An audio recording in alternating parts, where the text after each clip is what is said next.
share ko lang kung saan natin makikita sa Facebook yung mga pinagpapalo natin at kung sino mga pinagpapalo natin o kung sino din ang pinagpapalo ng mga jusawan natin. So, first is click natin yung profile natin, yung my circle. Then click natin yung 3 dots. Ayan, yung may circle din. Tapos, yung activity log, click din natin po yan.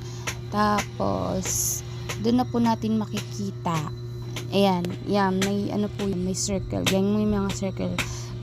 Click nyo lang po yan. Diyan nyo na makikita kung sino mga pinagpapalo, story nyo, kung sino din mga pinaglalike ng jusawa nyo or ninyo mismo. Yun lang po. Salamat sa panonood.